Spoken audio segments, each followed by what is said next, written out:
Good morning, Mimay. So karon di ay kay mga tumiog Davao para mangasay.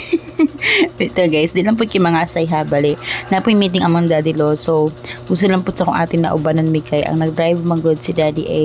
So mo na nag-uban-uban pagmintaw ni Sander. Kay Luy po taon kay Mino kami rin mabilin sa balay. Habang gabiyahe mi guys, nakatulog taon akong anak yun. Kaya hasta maguhangina. Then dili gid nga sa Davao nga sentro gid mi bali dito lang min sa tibong ko.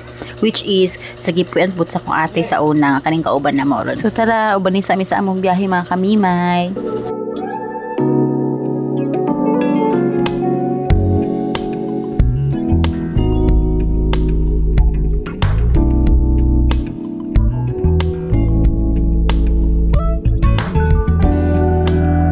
So mao to naabot ra gyud taon Mino. So kanina sakyanan mo ni amo ang kiadtuan. Kani po day Mimay kay ninang pud ni siya ni Sander. So habang dagadulan niya ako ang palangga no kay ako na siyang ginapakaon og spaghetti Mimay kay para po mabusog pud taon siya. Di lang pud ang ginahan mo sig habhab. O awa dara ginahan sige naghabhab di ko pala pigtal manghabhab pud taon. Muka ang pud taon no alam man po atong anak na mabusog ani. Syempre kita pud. Ha ha ha. O tanawa ko magulang oo gabi ngisi-ngisi o kay nga nabusog naman pud na pero kaog gihapon no. So mo to pila pud ka oras na mong stay dito sa among giadtuan Mimay kay nang wait na pud taon mi oy lain puno di manguli ani no nalay pabi among bihion in taon pero wala na ko mabidyo ng mga other happenings ha other happenings daw mabash mo pud taon tani atong English oy.